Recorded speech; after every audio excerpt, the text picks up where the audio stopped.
రాష్ట్రానికి rain alert ఇచ్చింది వాతావరణ శాఖ. వచ్చే 3 రోజులు భారీ నుంచి అతి భారీ వర్షాలు కురిసే ఛాన్స్ ఉందని తెలిపారు అధికారులు. జిల్లాలతో పాటు సిటీలోనూ భారీ వర్షాలు కురుస్తాయన్నారు. ప్రజలు అప్రమత్తంగా ఉండాలని సూచించారు. మరోవైపు ఇప్పటికే పలు జిల్లాల్లో విస్తారంగా వర్షాలు కురుస్తున్నాయి. అక్కడక్కడ గ్రామాలకు రాకపోకలు బంద్ అయ్యాయి. దీంతో ఇబ్బందులు పడుతున్నారు ప్రజలు.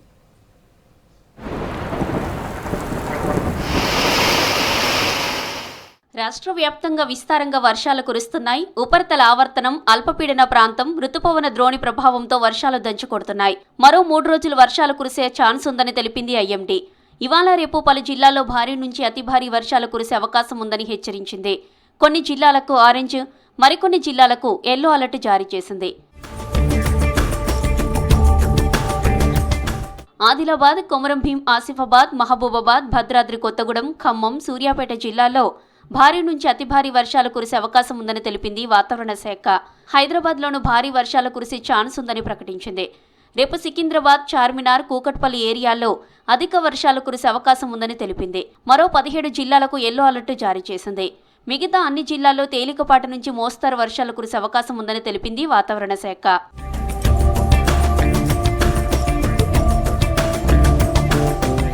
సిటీతో పాటు జిల్లాలో వానలు కురుస్తున్నాయి. ఇవాళ పలు ప్రాంతాల్లో మోస్తరు వర్షం కురిసింది. కోటి, అబిడ్స్, బషీర్బాగ్, నారాయణగూడ ఏరియాల్లో మధ్యాహ్నం వర్షం పడింది. పలుచోట్ల మేఘావృతమైన వాతావరణం ఏర్పడింది. ఇక ఎల్బీనగర్లో చాలా ప్రాంతాల్లో వరద కంటిన్యూ అవుతోంది. నిన్న కురిసిన వానకు మున్సూరాబాద్ డివిజన్లోని లోతట్టు ప్రాంతాలు నీట మునిగాయి. వరద తగ్గకపోవడంతో పబ్లిక్ ఇబ్బంది పడుతున్నారు. హయత్ నగర్లోని బంజారా కాలనీలో ఇండ్లలోకి వరద నీరు చేరింది. వరద ధాటికి పద్మ కాలనీలోని ఓ బిల్డింగ్ పునాది కొట్టుకుపోయింది. మరోవైపు భారీ వర్షాలకు చెరువులు, వాగులు జలకల సంతరించుకున్నాయి. అబ్దుల్లాపూర్ మండలం అనాజ్పూర్ గ్రామ శివార్లోని ఇందిరాసాగర్ చెరువుకు భారీగా వరద చేరి మత్తడి పోస్తోంది.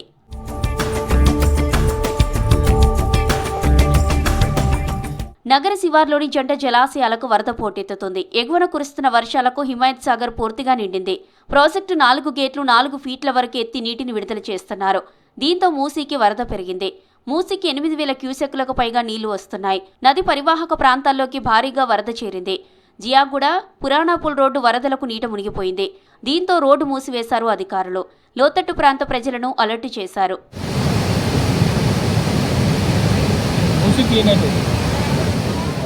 ఉమ్మడి కరీంనగర్లో వర్షాలు బీభత్సం సృష్టించాయి. సైదాపూర్, శంకరపట్నం, వీనవంక మండలాల్లో భారీ వర్షాలు కురిశాయి. సోమవారంలో వర్షాలకు మోడల్ స్కూల్ జలమయమైంది. వరద ఉధృతికి రాత్రి స్కూల్లోనే చిక్కుకున్నారు విద్యార్థులు. వారిని వాళ్ళ ఉదయం బయటకు తీసుకొచ్చారు స్థానికులు. మామిండ్లవాడలోనూ ప్రభుత్వ ఉర్దూ పాఠశాల పూర్తిగా నీట మునిగింది. హుజరాబాద్లోనూ కాలనీలు నీట మునిగాయి.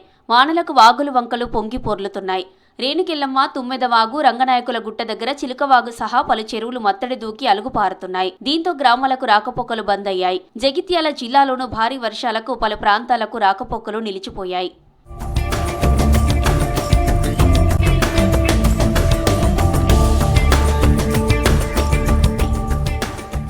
మెదక్ జిల్లాలో భారీ వరదలు జిల్లా వాసులకు కంటి మీద కునుకు లేకుండా చేస్తున్నాయి. ఇండ్లలోకి నీళ్లు చేరడంతో జనం ఇబ్బందులు పడుతున్నారు. సిద్దిపేట జిల్లా హుస్నాబాద్ లో పలు గ్రామాలు, రోడ్లు, కాలనీలు జలమయమయ్యాయి. అటు జయశంకర భూపాలపల్లి జిల్లాలో భారీ వర్షాలతో వాగులు పొంగి పొర్లుతున్నాయి.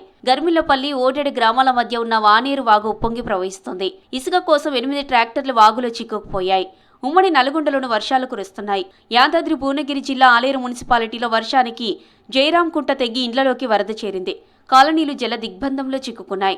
వరద ధాటికి 30 ఇండ్లు మునిగిపోయాయి. అటు పాలమూరు జిల్లాలోనూ రికార్డు స్థాయిలో వర్షాలు కురుస్తున్నాయి.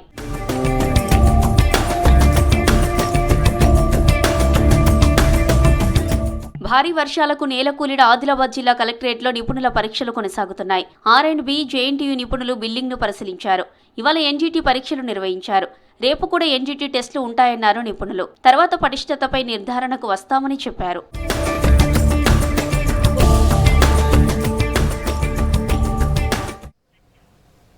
గోదావరి పుష్కరాలకు శాశ్వత ప్రాతిపదికన ఏర్పాట్లు జరగాలన్నారు సీఎం రేవంత్ రెడ్డి. గోదావరి తీరం వెంబడి ప్రధాన ఆలయాల అభివృద్ధికి ఫస్ట్ ప్రయారిటీ ఇవ్వాలన్నారు. భక్తుల రద్దీని అంచనా వేసుకుని మౌలిక వసతులు కల్పించాలన్నారు.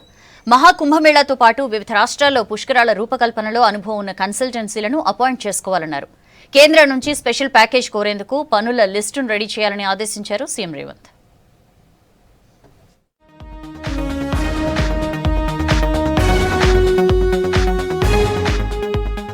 దక్షిణ భారత కుంభమేళాగా గోదావరి పుష్కరాలను ఘనంగా నిర్వహించేందుకు ముందస్తు ఏర్పాట్లు చేసుకోవాలని అధికారులను ఆదేశించారు CM Revanth Reddy.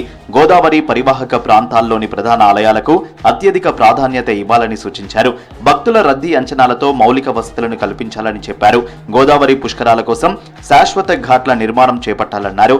Banjara Hills command control సెంటర్లో గోదావరి పుష్కరాల సన్నద్ధత, ముందస్తు ప్రణాళికలపై దేవాదాయ శాఖ అధికారులతో రివ్యూ చేశారు సీఎం రేవంత్. భేటీలో మంత్రి కొండా సురేఖతో పాటు సీఎం సలహాదారు వేం నరేందర్ రెడ్డి, దేవాదాయ శాఖ ముఖ్య కార్యదర్శి శైలజ రామయ్యర్, సీఎంఓ ముఖ్య కార్యదర్శి శేషాద్రి పాల్గొన్నారు.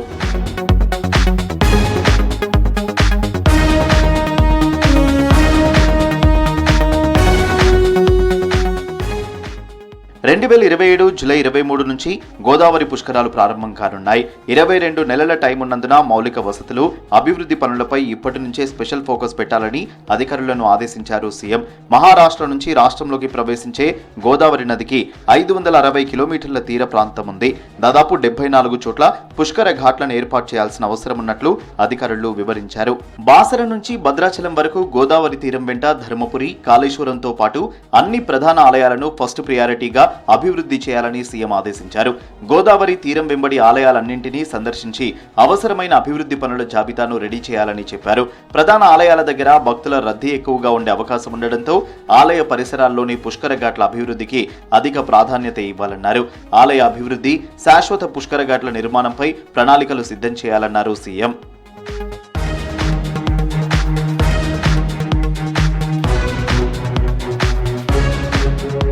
రెండో ప్రాధాన్యంగా పుష్కర స్నానాలకు వీలుగా ఉండే గోదావరి తీర ప్రాంతాలను అభివృద్ధి చేయాలని చెప్పారు సీఎం రేవంత్. ఒకే రోజు 2 లక్షల మంది భక్తులు పుష్కర ఘాట్లకు వచ్చినా ఇబ్బంది లేకుండా రోడ్లు నిర్మాణం చేపట్టాలన్నారు.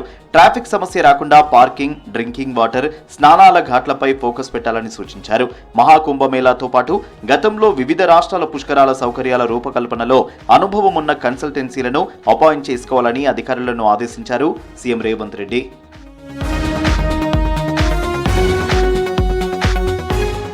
పుష్కరాల ఏర్పాట్లకు సెంట్రల్ గవర్నమెంట్ స్కీమ్లను సద్వినియోగం చేసుకోవాలని సూచించారు సీఎం. స్వచ్ఛ భారత్, జల్ జీవన్ మిషన్తో పాటు సెంట్రల్ స్కీమ్లన్నింటి సమన్వయంతో పనులు గుర్తించాలన్నారు. దక్షిణ భారత కుంభమేళాకు వచ్చే భక్తుల రద్దీని దృష్టిలో ఉంచుకుని కేంద్ర ప్రభుత్వం నుంచి స్పెషల్ ప్యాకేజీ కోరేందుకు వీలుగా పుష్కర పనుల జాబితాను సిద్ధం చేయాలని చెప్పారు. టూరిజం, ఇరిగేషన్, దేవాదాయ శాఖలు సమన్వయంతో పనిచేయాలని సూచించారు సీఎం రేవంత్. గత ప్రభుత్వ నిర్వాకం వల్ల సింగరేణి 60,000 కోట్ల ఆదాయాన్ని కోల్పోయిందని అన్నారు డిప్యూటీ సీఎం భట్టి. సింగరేణిని కాపాడుకునేందుకు ఆ సంస్థను విస్తరిస్తున్నామని చెప్పారు. రాష్ట్రానికి త్వరలో యూరియా కొరత తీరుతుందన్నారు మంత్రులు. బీఆర్ఎస్ నేతల విమర్శలు సిగ్గుచేటని మండిపడ్డారు. గతంలో ఫిరాయింపుల్ని ప్రోత్సహించింది కేసీఆర్ కాదా అని ప్రశ్నించారు.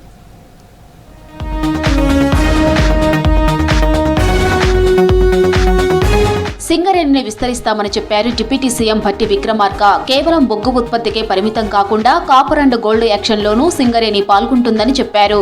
సెక్రటేరియట్లో జరిగిన సమీక్షలో పాల్గొన్న భట్టి సింగరేణి క్యాలరీస్ తెలంగాణ ఆత్మ అని చెప్పారు. సంస్థకు రావాల్సిన ఆదాయం గత కొన్నేళ్లుగా రావడం లేదని చెప్పారు. కరెంటు ఉత్పత్తిలో సింగరేణి ఇప్పటికే ప్రవేశించిందని చెప్పారు భట్టి. ఈ రాయచూర్ దేవదుర్గ సిస్ట్ బెల్ట్ లో కాపర్ గోల్డ్ సంబంధించి భవిష్యత్తులో ఎవరు మైనింగ్ చేసినా సింగరేణి కాలరీస్కి 37.75% ఈ మైన్ ఉన్నంత కాలం వాటాగా వస్తుంది. రాష్ట్రంలోని ఆర్ఎఫ్సిఎల్ ఎరువుల కర్మాగారాన్ని తిరిగి పునరుద్ధరించేలా మరోసారి కేంద్రాన్ని కోరాలని అధికారులను ఆదేశించారు మంత్రి తుమ్మల నాగేశ్వరరావు. రాష్ట్రంలోని రైతులకు అవసరమైన ఎరువుల సరఫరా నిరంతరంగా కొనసాగించడానికి ప్రభుత్వం ప్రత్యేక చర్యలు తీసుకుంటుందని తెలిపారు. ఇక్రిసైడ్ సంస్థ ప్రతినిధులతో భేటీ అయిన మంత్రి యూరియా సరఫరాపై ఆరా తీశారు. నిన్న ఒక్కరోజే 11,930 మెట్రిక్ టన్నుల యూరియా రాష్ట్రానికి చేరుకుందని చెప్పారు. వచ్చే 4 రోజుల్లో 27,650 మెట్రిక్ టన్నుల యూరియా రాష్ట్రానికి రానున్నదని వివరించారు. మహిళలు మల్టీ టాస్కింగ్ గా ఉంటారన్నారు మంత్రి వివేక్ వెంకటస్వామి. దేశ జీడీపీ పెరగాలంటే మహిళలు వ్యాపారవేత్తలు కావాలని చెప్పారు. గ్రామీణ మహిళల్లో కూడా మంచి టాలెంట్ ఉందన్నారు. హైదరాబాద్ హైటెక్ సిటీలోని టెక్ మహీంద్రలో CII Indian women lift voice for change కార్యక్రమంలో పాల్గొన్నారు మంత్రి వివేక్. ఇందిరా మహిళా శక్తి పేరుతో రాష్ట్ర ప్రభుత్వం మహిళలను ప్రోత్సహిస్తోందని చెప్పారు. Very busy. She runs now an educational institution. I must say that we have 5,500 students. She has brought innovative decision making in running the institute. So means basically for the poor. So she has more challenges and how to. గత 10 ఏళ్ల పాలనలో విద్య వైద్యం పూర్తిగా కుంటుపడిందన్నారు మంత్రి శ్రీధర్ బాబు. కాంగ్రెస్ ప్రభుత్వం అధికారంలోకి రావడంతో విద్యారంగానికి ప్రాధాన్యత ఇస్తోందన్నారు. ప్రతి పాఠశాలలో మౌలిక వసతుల కల్పనలో ప్రత్యేక రూపకల్పన చేయడం జరుగుతుందన్నారు. మహాముత్తారం మండల కేంద్రంలో 2,30,00,000తో నిర్మించిన కస్తూర్బా జూనియర్ కళాశాల నూతన భవనాన్ని ప్రారంభించారు శ్రీధర్ బాబు. ప్రత్యేకంగా విద్యా వ్యవస్థను పూర్తి స్థాయిలో పటిష్టం చేసే ఒక కార్యాచరణ తీసుకొని ముందుకెళ్ళినాం. ఇంకా కూడా చాలా చేసేది ఉంది. ఆ క్రమంలో ముందుకు తీసుకెళ్లడం జరుగుతుందని నేను ప్రధానంగా తెలియజేస్తూ నీళ్లు నిధులు నియామకాల్లో జాగ్రత్తగా వ్యవహరిస్తున్నామని తెలిపారు మంత్రి పొన్నం ప్రభాకర్. గ్రూప్ 1 అంశంపై కోర్టు నిర్ణయాన్ని అందరూ స్వాగతించాలన్నారు. బీఆర్ఎస్ బీజేపీ విమర్శలు చేయడం సరికాదన్నారు. సిద్దిపేట జిల్లా హుస్నాబాద్ ఎల్లమ్మ చెరువును సందర్శించి గంగమ్మ తల్లికి ప్రత్యేక పూజలు చేశారు పొన్నం ప్రభాకర్. ఈ గ్రూప్ 1తో పాటుగా మిగతా ఎక్కడైతే వేకెన్సీస్ ఉన్నటువంటి వివరాలన్నీ ఇప్పటికే ఒక నోటిఫికేషన్ సిస్టంలో తయారైన వాళ్ళందరి నోటిఫికేషన్లు వేయడానికి ఆయా డిపార్ట్మెంట్స్ కూడా త్వరితగతిన వాళ్ళ కార్యక్రమాలు చేపట్టాలని కూడా ప్రభుత్వం తరఫున వారికి సూచన చేస్తూ నిరుద్యోగులంతా ఎడ్యుకేషన్ ఎగ్జామ్స్ సంబంధించిన ప్రిపరేషన్లో ఉండాలని వారందరూ కూడా విజ్ఞప్తి చేస్తున్నా. పార్టీ మరణి ఎమ్మెల్యేలను ఉద్దేశించి సిగ్గుందా అని కేటీఆర్ మాట్లాడడం విడ్డూరమన్నారు మంత్రి జూపల్లి కృష్ణారావు. బీఆర్ఎస్ అధికారంలో ఉన్నప్పుడు సిగ్గుమాలిన పనులు చేసింది కేటీఆర్ అని ఆరోపించారు. తమను విమర్శించే ముందు కవిత ప్రశ్నలకు సమాధానం చెప్పాలని సూచించారు. ఫిరాయింపులను ప్రోత్సహించింది మీరు కాదా అని నిలదీశారు జూపల్లి. అమరవీరుల ఆకాంక్షలకు సరిపోయిన పద్ధతిలో ఆలోచన విధానం ఒక్కటైనా పరిపాలన జరిగిందా? నేను చెప్పడం కాదు కదా, మీ సోదరి కవితనే చెప్పింది కదా, 1,000 కోట్ల రూపాయలు అక్రమార్జన చేసిందని. సో దానిపైన ఎందుకు వీళ్ళు దాటేస్తున్నారు?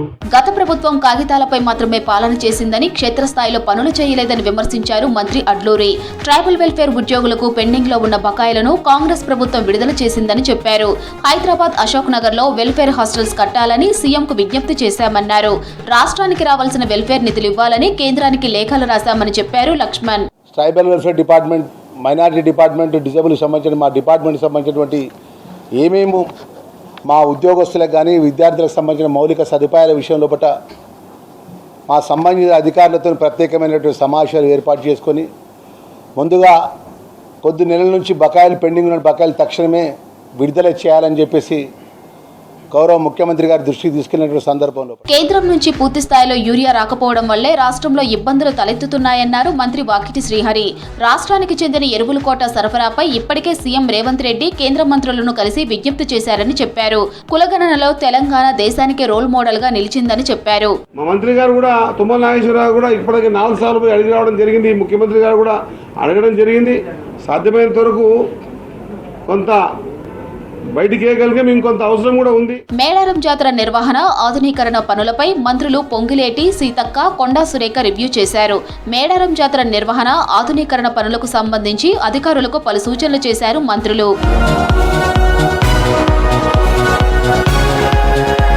భారతీయ ప్రాచీన విజ్ఞాన సంపదను రక్షించాల్సిన బాధ్యత ప్రతి ఒక్కరిపై ఉందన్నారు ప్రధాని మోదీ. పురాతన గ్రంథాలను డిజిటలైజేషన్ చేస్తున్నట్లు తెలిపారు. రేపు మణిపూర్లో పర్యటించనున్న ప్రధాని పలు అభివృద్ధి పనులకు శంకుస్థాపన చేయనున్నారు.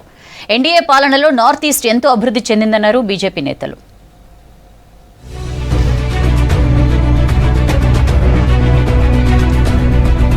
భారతీయ ప్రాచీన చరిత్ర ఎంతో విలువైందన్నారు ప్రధాని నరేంద్ర మోదీ. ఢిల్లీలోని విజ్ఞాన్ భవన్లో జ్ఞాన భారత్ పోర్టల్ ఆవిష్కరించారు.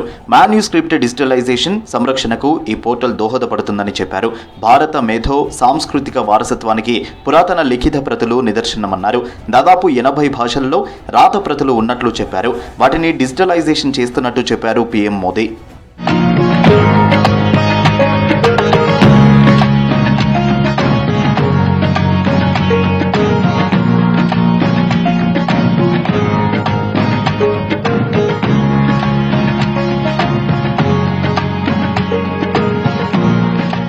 ప్రపంచంలోనే అత్యధిక చేతిరాత ప్రతులు భారత్లోనే ఉన్నాయన్నారు ప్రధాని మోదీ.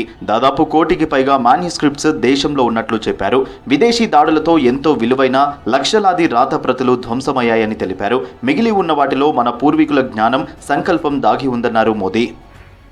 साथियों, इतिहास के क्रूर थपेड़ों में लाखों मैन्युस्क्रिप्ट्स जला दी गई, लुप्त हो गई, लेकिन जो बची है वो इस बात की साक्षी है कि ज्ञान विज्ञान पठन पाठन के लिए हमारे पूर्वजों की निष्ठा कितनी गहरी थी, कितनी व्यापक थी।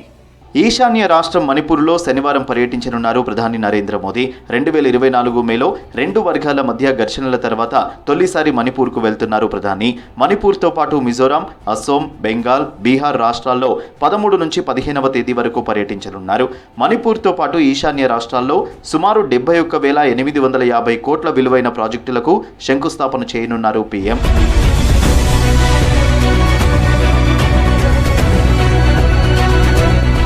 ఎన్డీఏ పాలనలో ఈశాన్య రాష్ట్రాలు ప్రగతి పదంలో దూసుకెళ్తున్నాయన్నారు కేంద్ర మంత్రి అశ్విని వైష్ణవ్. మిజోరాంలో రేపటి నుంచి రైల్వే కనెక్టివిటీ ప్రారంభం కానున్నట్లు చెప్పారు. మిజోరాంలో రైల్వే నెట్వర్క్ విస్తరణలో బైరాబీ సైరాంగ్ ప్రాజెక్టు ముఖ్యమైనదని చెప్పారు. ఎన్నో సవాళ్లను అధిగమించి ప్రాజెక్టును పూర్తి చేసినట్లు చెప్పారు. ఈ ప్రాజెక్టులో 45 సొరంగాలు, 45 వంతెనలు ఉన్నాయని తెలిపారు. మిజోరాం నుంచి ఢిల్లీ, కోల్కతాకు ఎక్స్ప్రెస్ ట్రైన్లు నడపనున్నట్లు చెప్పారు Vaishnav. Great joy that the railway connectivity to Mizoram will be inaugurated by Honorable Prime Minister tomorrow morning. The Bhairavi Sarang project is a very important project for connecting Mizoram with the railway network. This project has been constructed under great challenges. The terrain, the Himalayan geology is very complex. Bharat Europe స్వేచ్ఛా వాణిజ్య ఒప్పందంపై విస్తృతంగా చర్చలు జరుగుతున్నట్లు చెప్పారు కేంద్ర మంత్రి పీయూష్ గోయల్. పరస్పర సమతుల్యతలతో కూడిన భాగస్వామ్యం కోసం ఎదురు చూస్తున్నట్లు చెప్పారు. ఢిల్లీలో జరిగిన ఓ సదస్సులో భారత్, EU మధ్య FTA అగ్రిమెంటుపై మాట్లాడారు. ప్రతి ఒప్పందంలో ఇచ్చిపుచ్చుకోవడం న్యాయంగా ఉండాలన్నారు గోయల్.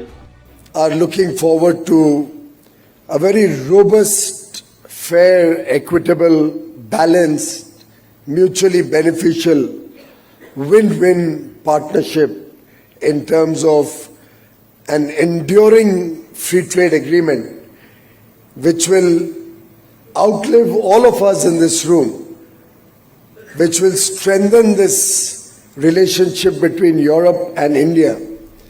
భారత్ ఆర్థిక ప్రగతిని అడ్డుకోవడానికి అమెరికా భారీగా సుంకాలు విధించిందన్నారు RSS chief Mohan Bhagwat. India దినదినాభివృద్ధిని చూసి ప్రపంచ దేశాలు భయపడుతున్నట్లు చెప్పారు. నాగపూర్లో బ్రహ్మకుమారిస్ విశ్వశాంతి సరోవర్ ఫౌండేషన్ వేడుకల్లో పాల్గొన్న భగవత్ ఇండైరెక్ట్ గా అమెరికాపై తీవ్ర స్థాయిలో ఫైర్ అయ్యారు.